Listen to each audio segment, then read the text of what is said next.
So today we finished Plato. And today we focus on the speech by Diotimas. So I want to talk a little bit about this speech. I'm going to have a slightly different approach today. I'm going to actually give a critical reading. I rarely do that. Usually I just take the text and I learn from it. But this time I had to, I had to do this because something really, really outrageous is happening here in the speech by Diotimas. So first of all, let me introduce her, right? This is the first moment we have a woman in the text, right? This is a big event, especially in the context of Greek society, which was extremely male-centered, right? You saw the party already is all male, right? Everybody, the only people speaking are males, right? The women have been sent out of the room, right? So this is quite an achievement, right? That Socrates now is opening up his discourse and referring, right, to this woman. She's still not present, right, but at least she's present in spirit, right? So he brings her up. He says, this is what I learned from this woman, Diotima, right? So immediately we should expect a change of direction, right? We have a completely new character. Diotima also, not only is she a woman, but she's a foreigner, right? These are the two things that characterize her. So we should really expect when she enters the scene through Socrates, right, that we're going to have a shift in the way that love is talked about, right? And indeed we do. So let's review. What was the common denominator of the three speeches we studied last time? Let's see if you remember. How were they all the same, saying the same thing somehow? Or kind of thinking alike? Let's see if you remember. This is a test question, by the way. So Williams, go ahead. And then explore how can they make the other person happy besides themselves. Exactly, right? All three are focused on how the self can find fulfilling love, right? So remember Pausanias, it's how the self can find the perfect beloved that will elevate them, right? Aristophanes is how the self can find the perfect beloved that will reflect, right? Share similar values, similar qualities, satisfy them, right? And Agathon, right? Also how the self can simply find love, right? So all of them are really concerned about the self's happiness, the self's fulfillment, the self's growth. And never at any point is there anything mentioned about the other, right? There's no mention what happens, right? When it's not somebody who fulfills the self, when your beloved all of a sudden doesn't elevate you, when they start to act different, not like your soulmate is supposed to act, right? When they start to love you less than you love them, right? What happens then, right? There are no tools, there is no recourse, right? At this point, you have to simply part ways because the only advice that is given us is find someone who elevates you, who reflects you, has similar values, who loves you. What happens now when the other doesn't fulfill these, right? So two problems, right, with these speeches. Number one, there's no concern for the other's happiness, right? It's all focused on the self. And number two, we have this issue that, well, what happens when your beloved becomes another all of a sudden? You know, doesn't elevate you, doesn't satisfy you, doesn't love you as you feel you should be loved. What now, right? According to the Greeks, means they're not the one, right? And what we're going to see, what we have seen actually with Song of Songs, right? Let me ask you this question. Does it mean the person is not the one for you in the Song of Songs, based on the Song of Songs, if they start to create problems? You know, they're different, they're too different, right? They don't elevate you. You don't feel completely loved, right? Does it mean, right, when they start becoming like that, doesn't mean that they were not that they're not your soulmate based on the Song of Songs? What do you think? Yes, Hat, go ahead. So I don't think that, well, based on the Song of Songs, at least that's not true, because in the Song of Songs, they face a lot of problems, and I don't know if, like, you guys remember, but in the beginning, the guy wasn't like 100% interested in her either. It was a part where it was like, oh, there were other lilies that he was like involved with, and like lilies was like signified other women. Right. So it wasn't just her in his life, but for her, she was like, but then eventually she kind of spoke it into existence, like the relationship happening, and it actually in her eyes worked out. And Right, very good, right? We saw in the Song of Songs how everything was going wrong, right? They were radically different. This guy was bringing her down, right? She didn't feel loved as she should be loved, right? And yet, right, in the end, they make it work, right? So it doesn't mean necessarily when you encounter difference, conflict, struggle, right, doesn't mean they're not the one. Some couples are just like that, right? There's different chemistries, right? There are couples who get along just fine, and that's fine. But there are couples who are always fighting, still doesn't mean they're not the one for each other, right? At least that's what the Song of Songs is telling us, right? The fact that there are hurdles and crises and fights and struggles doesn't necessarily mean that you're incompatible, that you're not meant for each other, right? But here in the Greek context, yes. In the Greek context, if there is anything that goes wrong, right? If they start being too different, or if they start dragging you down, or if you sense they're not loving you as you love them, then for the Greeks, this is an indication to take your leave, right?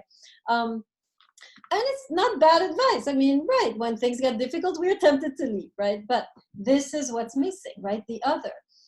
What about them? So now with Diotima, we're going to enter a different direction, right? We're going to see how deeply, how she will differ from what these three guys were talking about, right? But first of all, I wanna make my my little criticism of the way that Diotima's speech is conveyed by Socrates. So this is where I'm doing a little bit of textual criticism, right? So I want you to notice something. If you read the text, you will have noticed this, right? Socrates starts with Diotima. And Diotima is talking about two things, which we'll talk about. Desire, right? She says love is desire, right, for another human being. And then she says love ultimately, blossoms into a pregnancy, right, and giving birth to a new being, right? So far, mark this, right? Make sure you write this down. Diotima is talking about specifically feminine experience of love, right? She's really emphasizing how she feels love in her body, right? So this is a very different view because she's speaking from a feminine body. So she's saying, here's how I'm experiencing love as a woman in my female body. I feel desire and I am capable of pregnancy and so forth, right? So it begins very well, right? Diotima is speaking about her feminine experience, right, of love. But then little by little, I don't know if you noticed, but this love which she felt in her body now has become the love of wisdom. Did everybody see the shift from the body to the love of ideas, right? Put your hand in the screen if you to the see soul. To change to the from the like usually when we talk about the soul, we mean something like magical or supernatural, but it's more just something spiritual and above ourselves. It could mean anything. Like an atheist can be spiritual, if that makes any sense. Exactly. Good, Miron. Next time, raise your hand, but good. Apologies. Excellent, right? Absolutely. You see how the love goes, it starts out in her body, and little by little it's no, then we have to love the ideas, and then the higher ideas, and then ultimately we have to love the good, and then wisdom. So little by little, her whole story, her speech, her discourse becomes more and more abstract until it becomes the highest love. Socrates concludes, right? The highest love is not love of people, it's the love of wisdom, right? That's the highest fulfilling love. And so this, in my view, is where Socrates hijacks Diotima's speech, right? Diotima starts out with her feminine experience, and little by little, Socrates just does his own thing with that and goes into a very abstract philosophical direction, right? What matters is not love of people, desire this person, or pregnancy of this actual child. No, what it matters is a pregnancy of ideas, right? Love of ideas, right? So are you seeing the shift from the body to the mind, which is very Greek, but also a shift from the woman's body into this man's mind, right? So in a way, Socrates is hijacking, taking over, colonizing this woman's take on love and making it his own abstract thing, right? Is everybody following me on this? Are you seeing my problem? Put your hand in the screen if you're with me, right? So that's where, right, Socrates, it disappoints me a little bit, right? I was all eager to hear about this woman's perspective. What does it mean, desire? What does it mean, pregnancy? What does this tell us about love? And now we're up there with Socrates and all the philosophers, and we have abandoned Diotima by the roadside with her child, right? And we're now talking about only the love of wisdom. Meron, go ahead. Would you like to add to that? I think it's interesting to like think about like the difference between like Socrates and Solomon, and generally who they are. Solomon is a king, and a lot of times when we think of kings, we think of like very tyrannical figures, but that's a really modernistic like reading of history, because kings weren't like were just one way. Kings were just kind of a sign of the times, and there were many good kings, many bad kings, mostly mediocre kings that like just many mediocre leaders. But it's a very different role than a straight up philosopher like Socrates. And a lot of times, someone who knows so much about the human experience isn't so good at living it. Yeah, you mean Socrates? Yeah. Oh, Socrates, Plato, Aristotle, yeah. All a bunch of pretentious wingbats in all seriousness. Okay, yes. Actually, this is what Alcibiades is reproaching Socrates, right? Alcibiades is saying, "Oh, you're all about love, but you can't even love me," right? So Alcibiades, at the end of the discourse, I don't know if you saw it, right? He's criticizing Socrates, saying, "You're up there talking about love, being the big expert, kind of like what you're saying, Meron. But in the end, you're incapable of loving an actual flesh and blood human being, aren't you?" Right? And this is the issue with Socrates, right? He quickly leaves behind the human experience and the woman's experience in order to talk about what he wants to talk about, which is this abstract love of wisdom, right? So make sure you write this down. Right? Socrates is very eager to leave behind the human experience, especially the woman's experience, in order to talk about what he wants to talk about, right? This is a perfect case of man interrupting, right? I don't know if you know this expression. Right? He's man interrupting, he's interrupting her where she was going in order to talk about what he wants to talk about, which is the love of wisdom. And I mean, it's nice what he says. It's not a bad thing, right? What he says, I think it's great. Of course, the love of wisdom is important, right? I'm doing philosophy. I couldn't agree more, right? But what I'm disappointed with is that he, in a way, walks over her experience in order to say what he needs to say, right? So, so today, what I want to do together is go back to Diotima and actually, together as a collective, right, in the classroom, let's try and figure out what she would have said if she had been allowed to speak. So I want to kind of develop those two ideas, which she cannot develop because Socrates took over, right? So there's two ideas she talks about, love is desire, and I want to explore this one together and see what does it mean, what are the implications, and then I want to look at love as pregnancy, right? So she says love is desire, and love is like a pregnancy, right? So I want to explore some of these metaphors. And so today we're going to kind of we're going to give the space to Diotima to speak as she would have spoken if she had been allowed to at that party, right? So are you ready to be the spokesperson of Diotima? Put your hand in the screen if you're ready to help Diotima make her case. All right, so we're gonna look at two things, right? Number one, we're gonna look at love as desire. What does that mean? And number two, love as a pregnancy, right? We can compare love to a kind of pregnancy. So even if you're male, right, you can imagine what would it mean to be pregnant, and how is love a kind of pregnancy, right? How is the experience of pregnancy similar to the experience of love? So we're gonna talk about that. So let's start with love as desire. Okay, what does it mean? So let's begin with defining desire, right? What does it mean to desire? In other words, what are you doing when you desire? Where are you looking when you desire something? Are you looking at yourself, or are you looking at something else? Critchell, go ahead, tell us, elaborate. I guess you're looking outside of yourself. Yes, Critchell, your face. I saw it before. I know you're there. Sorry, yeah, 1 second. Thank you. Very good. Nieves, right? We're looking at what we want. Okay, so the movement, where is it going? Is it going from the other to the self, or from the self to the other? where are you moving? Are you moving towards yourself or away from yourself? Right, Malone, tell us. From the self to other. Okay, exactly, right? So what we're seeing here is that unlike the three speeches, right, where love is about me, right? Diotima is shifting the discourse, is saying, no, love is about looking outside of me towards something else. You always desire what you are not. You don't desire what you are. In a way, the three speeches don't talk about desire. They talk about comfort, right? To desire, you need to be lacking something. Whereas the three speeches, it's all about fulfilling, completing, right?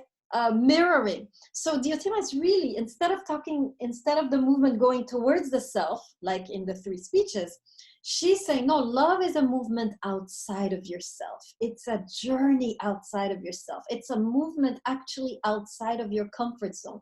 So what does that mean? Would Diotima say that love brings happiness necessarily? If love is a movement outside of one's comfort zone, what does it mean when it comes to happiness in love? What do you think? Meron, go ahead. They aren't a package deal. Yes, very good, right? With the three speeches, we have the list of what we want, checklist, right? Like oftentimes, like when you fall hard for someone, it hurts. Yes. It hurt bad. Very good. Absolutely, right? The fact that you're loving something beyond yourself, moving outside of your comfort zone, is in itself a painful experience, right? This is not going to be easy. There's going to be, difficulties or misunderstandings or crises, right? So she's really implying this. Love is really, to really love, right? One must be ready to journey outside of oneself. If one is not ready, right, to leave behind a comfort zone, what you're used to, how you want your house to be, right? What you want, how you want to be entertained, right? We all have these kind of, way of being in the world, right?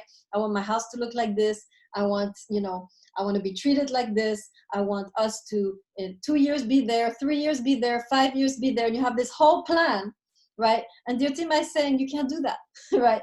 If you're not ready to move beyond your plan, to move out of your agendas, to move out of what seems comfortable to you, you're not ready for love, right? Basically, that's what she's saying, right? We must be ready to leave behind our agendas, to leave behind our comfort zone, to leave behind our narrow perception of what it means to be loved, right? And to be happy, and enter into something much more interesting, right?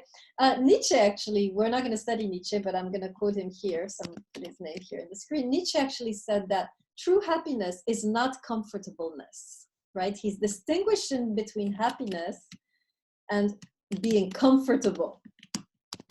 This is very interesting because for him, true happiness is experiencing life to the fullest, whether it's the heights or the depths, the bliss or the horror, right? The pain or the pleasure, right? The ability to experience life in all of its ups and downs fully. That's what Nietzsche calls happiness. This is not comfortableness where you're all cozy and nothing is happening, right? This is kind of where Diotima is leading us, right? She's leading us out of our comfort zone.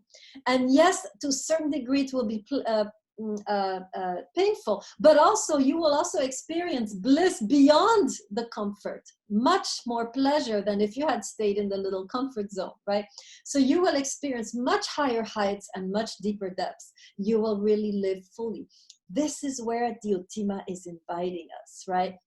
And this is scary. And not all of us are ready, right? To let go of the idea that love is supposed to comfort me. And when it stops comforting me, then it's like, right? We panic. No, what Diotima say? No, it's not about comfort. Where did you get this idea, right? Love is supposed to challenge us, to tear us out of ourselves, to help us really enter the world and experience everything to the fullest, right? So that's very different, you can see now, from the three speeches, which are all about comfort. Ooh, I want love, somebody who will make me, edify me, someone who's just like me, someone who loves me. This is like the cocoon, right? Diotima is taking us out of the cocoon. And by the way, Rumi, which we're about to study next, is going to go even further. It's going to really, Rumi actually talks about love like a birth, literally, actually. There's some connections. They're saying love is really leaving behind the womb, The comfortable womb of the mother. You have to be born in order to really love. A lot of us are not ready for that, right? And that's why we run back to mama when we start to see, some struggle or some problems. Do you see my saying, I don't want to be vulgar. I had a vulgar image of how, what she would say, but so I won't say. But I mean, basically, Diotima is saying, have a little more courage, have a little more audacity, right? When it comes to love. Don't always feel like it's going to be easy and comfortable, right? Everybody with me on this? Put your hand in the screen.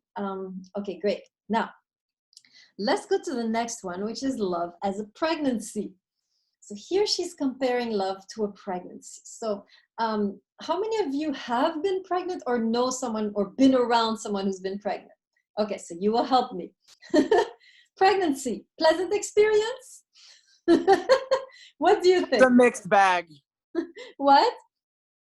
It's a mixed bag. Okay, tell us, Malone, you know. Well, wait, Malone or Marone? I don't know. I don't know who I'm talking to because you didn't raise your hand. I did. I thought you called on me.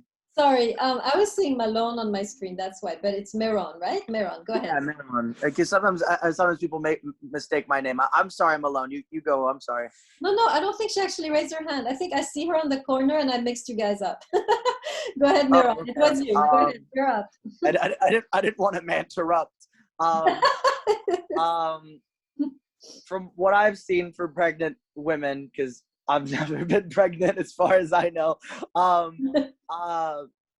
Like there's an incredible joy there in that, like, they're about to have a child and that they feel that child growing, and like there's this like there's something chemical, like, and natural about like really imprinting on that child that's growing within you. But it also hurts like a mother because like it's physically uncomfortable. Yeah. And it's also probably brings a lot of anxiety because, oh God, am I going to be a good parent? Am I going to screw this kid up? Like my parents screwed me up or something. Very good. Yeah. Yes, very good. I keep on saying Malone. Meron. Yes, very good, Meron. Anybody else want to add to what Meron said about pregnancy? Do you agree? Do you disagree? Is it only painful at the moment of birth, like Meron is saying, or does it start before? Can anyone share? No, I meant it hurts like throughout the entire thing. There's like a lot of like contractions and pains. Yes, Yeah. discomfort, nausea, and so forth. Malone, go ahead. Now we have you.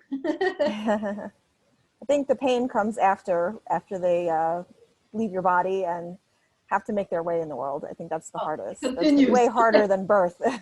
Okay, excellent, right? So we can see, right, what we were talking about, right?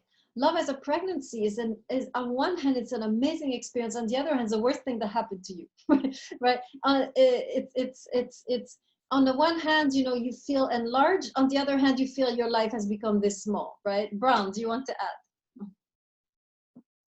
Well, it does have some pains in the beginning of pregnancy. It has morning sickness, and that can be painful, so it has its waves and phases. Right, excellent, very good, right? And in a way, right, you find that your life has been now reduced to this child, right? On the one hand, on the other hand, your life has been broadened to this child, right? There is a paradox. On the one hand, you feel, I can't do anything I used to be able to do. On the other hand, so much more is opening up, right? This is saying a lot about love, right? On the one hand, love implies sacrifice. On the other hand, it's also an opening of yourself, right? Make sure you write this down, right? On the one hand, love is going to tell you there are certain things you can't do anymore. You can't be a bachelor anymore, right? Or single, or have that single life that was amazing. But so on one hand, you feel your life narrowing down, but on the other hand, it is also expanding, right? You're now living on a different level. You're experiencing life on a different level. It's a new dimension that has opened, right? Your life, in fact, by becoming smaller, has broadened. This is the paradox of childbirth, right? On the one hand, your life now is reduced to this child. On the other hand, it has expanded to include another human being, right? And you have this mixture of pain and pleasure, right? What else? What else can we learn from? So you're describing pregnancy. Now, how does it describe love? How how does love look a lot like pregnancy? You fall in love, how does it look a lot like the process of being pregnant? Who wants to try that one? Begin the interpretation. Brown, go ahead. And I'll just go back to what I was saying about the phases. It goes in phases. So it's the same with love. It goes in phases, and that's how it's reflected in the pregnancy. The Okay, woman. Yes. Yeah. I love what you're saying, because you're saying love in a way needs time to mature. It doesn't just happen, right? A lot of us, we're dating and we're like, why isn't this happening? After a year, you know, we're like, wait, we should be at this point, right? We don't understand that every relationship has their own gestation time, right? Some relationships, to be honest, they gestate quickly. 6 months, they're married, they have kids, right? Other relationships gestate more slowly, depends on the people. Some relationships I've heard couples took them 10 years to get together finally, right? They have a longer period. And in a way, just like we wait for the child and we respect the child's time that they need to develop, we need to also honor our relationships in that way, and recognize every relationship has its own gestation time. We shouldn't be comparing. I have a friend right now, she's comparing. She's like, you know, my best friend, she already moved in with her boyfriend, and this guy, we've been together for 3 years and he's still not, right? So you cannot compare, because every relationship has its own life, has its own gestation, has its own timeline, right? And in a way, just like we respect the child and the time it needs, we ought to respect the unique timeline of our relationships, right? And instead of pushing prematurely, which could lead to death, right? Some of us do that. We want to push prematurely for commitment, for marriage, for moving in together, right? And then we kill it, right? And so in a way, there is this need, right, to respect the inner rhythm of the relationship. We saw this, by the way, in the Song of Songs, right?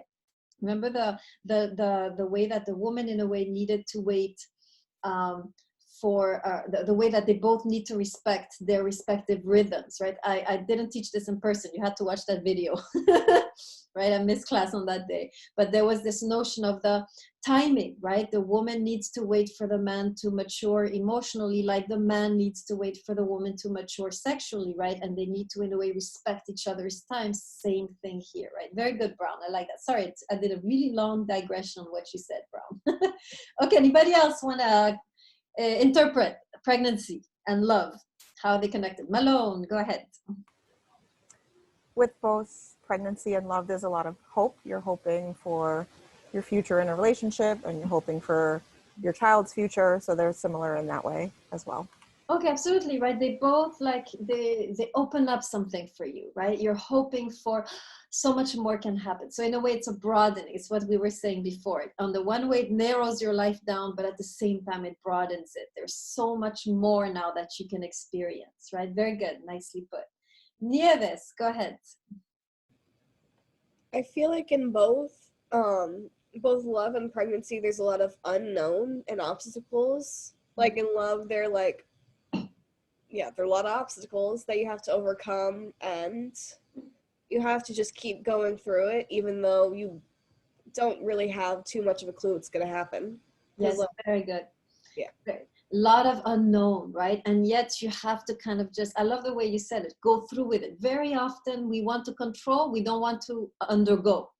A relationship, in a way, is something that happens to you, right? It's not something that you can make happen. It's something that happens to you. We undergo, right? And in a way, we have to allow ourselves to go through the experience without interrupting or rushing, right? These are the two mistakes we make. We either interrupt or we rush.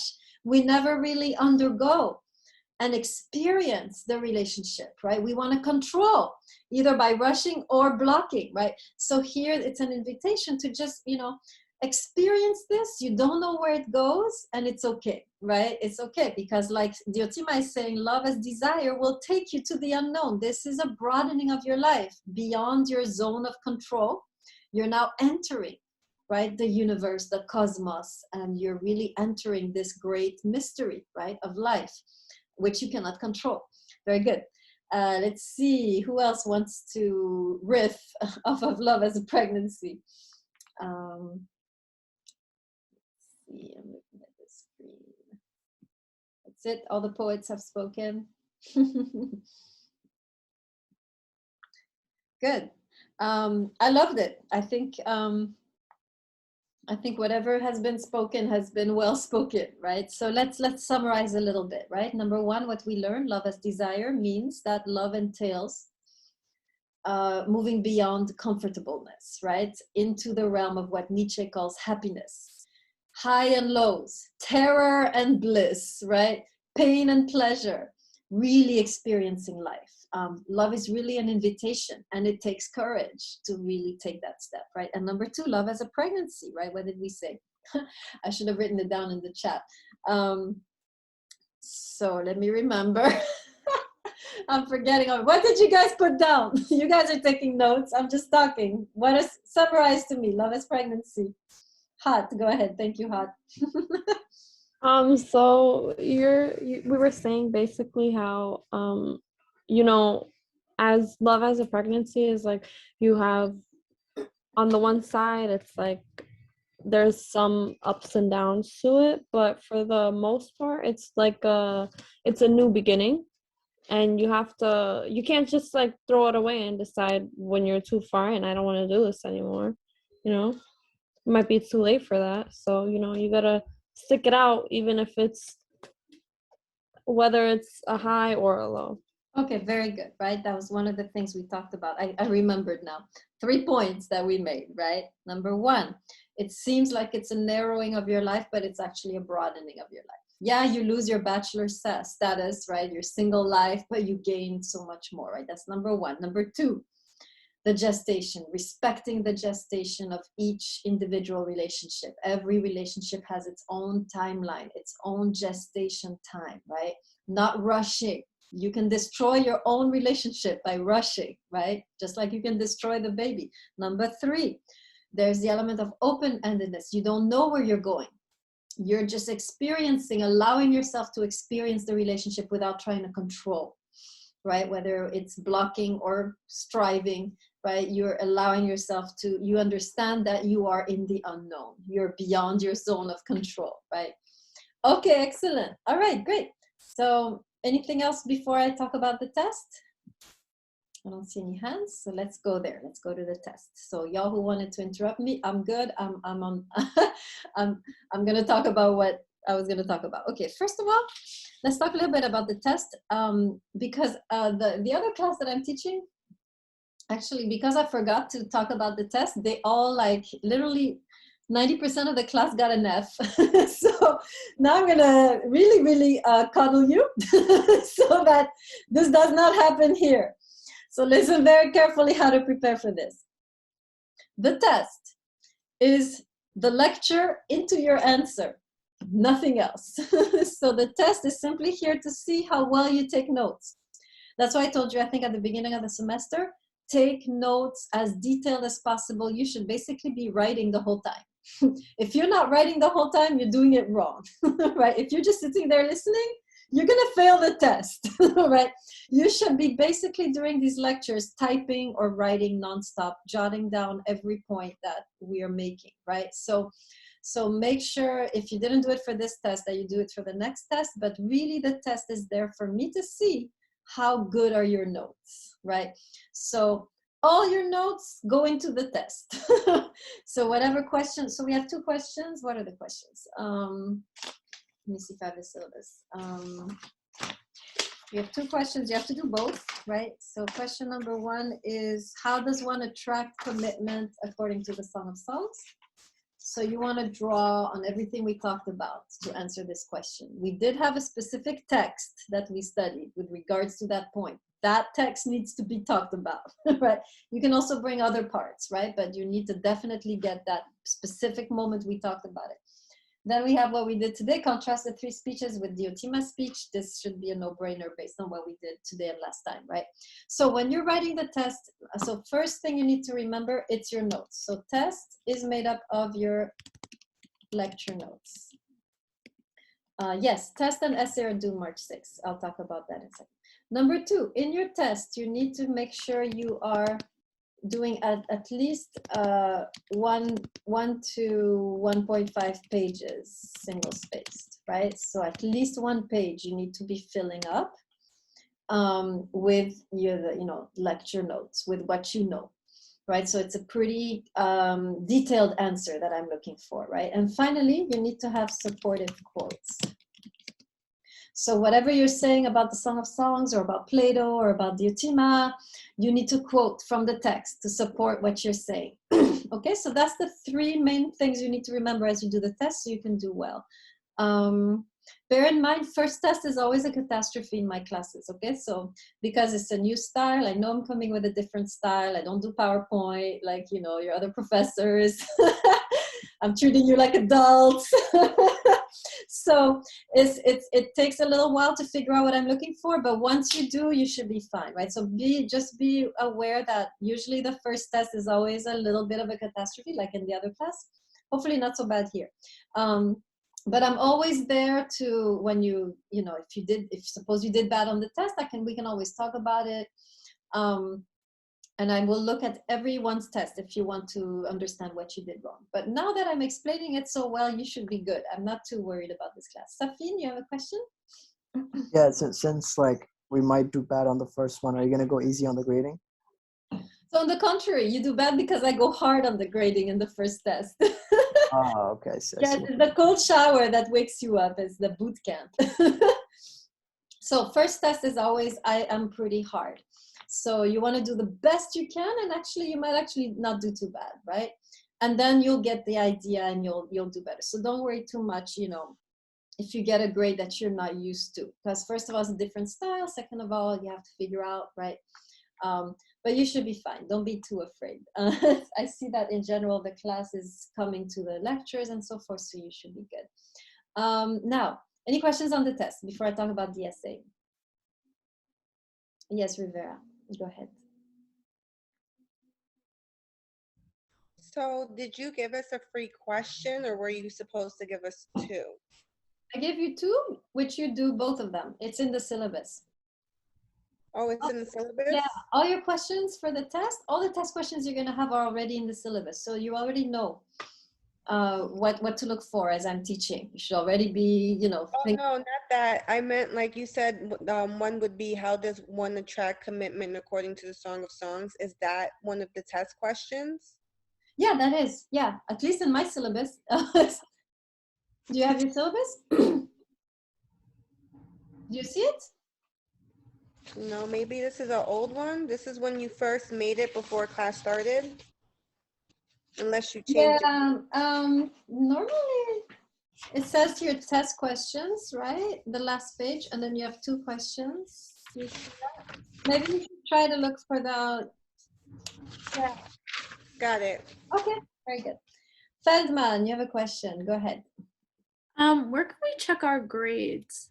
So for the test grade, I always put in the grade book in our drive. You will see. What about for the reading assignments? So those are pass or fail. So if you did it, it's good. Okay, so the first thing we'll be graded on is this. Yeah, the actual grade, the only actual numerical grade you get, which is not just pass fail, is the test, and that's all you need to know where you stand. Okay, thank you. The rest you know because you know what you hand in, you know what you don't hand in. Okay, thank you. Good. Let's see. Safin, you still have a question?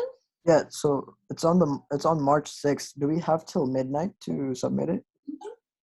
Okay. Yeah, I grade the test on Sunday. So you have until when I wake up on Sunday to finish your test. So you can scramble as horribly as you want. Yeah. Now let's talk about the essay. The essay is very fun part. The essay is basically, it's 1.5 pages single spaced, right? So let me write that. So 1.5 pages single spaced.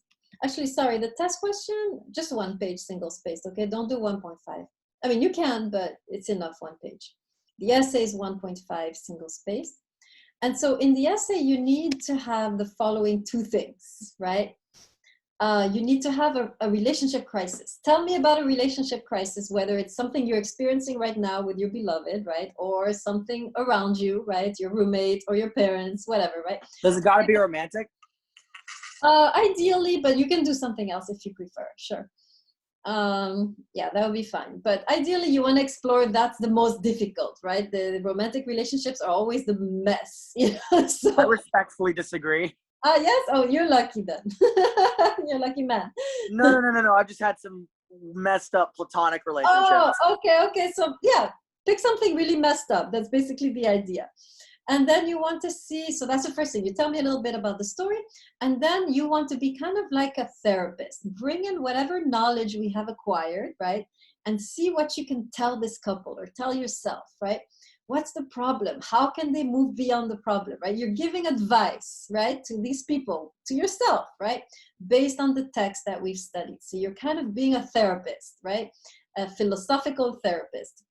So then you show me what did we learn in class that can help the relationship, and you tell me about that. And you can write any style you want. You can write a letter to yourself. You can write a journal entry. I don't care, right? As long as I see a problem and a solution. Okay. Any questions on the essay? I saw a question here. Yeah, Islam, it's 1 page per question. So the test is 2 pages total. That's a good question. The test is 2 pages total, single spaced, and the essay is 1.5 pages, single spaced.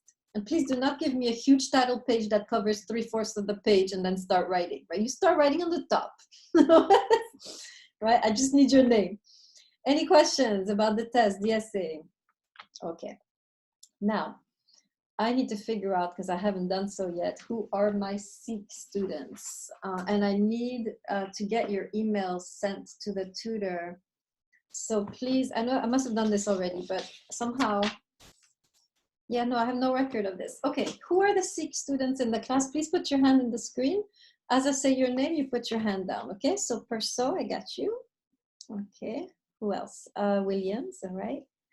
Who else? Who's that? I see your hand, but I don't see your name. Haha, you have a blue background. You have a blue background and you have black hair, a black beard. Are you talking about me? Ali, yes, Ali. Ali, thank you. I couldn't see your name for some reason. Anybody else? There's just 3 of you? Ah, no, Hussein, Aisha. Okay, who else? If I don't see you, please speak up. This is the one moment you can speak up. That's it, just 4 Seek students. That'll make things easy. Awesome. Okay, so there's going to be a review session for you guys, which you need to organize. Well, your tutor will organize with you. So what I need you to do right now, Seek students, is to email the tutor right here. Here's her email. I'm giving you not the QC email because it doesn't work. SharonYetzira@gmail.com. Right, her name is Sharon. I need you to email her. Make yourself known to her. And please email me if you haven't done so yet, right? So that we all have your stuff. And so she will organize a review session and you guys will figure it out. But I need to have all of you emailing her so she knows you exist. Okay, so you can do that right now. Was that the only thing I want to say? But let me see. Emails, tutor. Yeah, I think that's it. Okay, I think I did everything I had to do. Anybody have last questions? Okay, good. Let's stop the recording.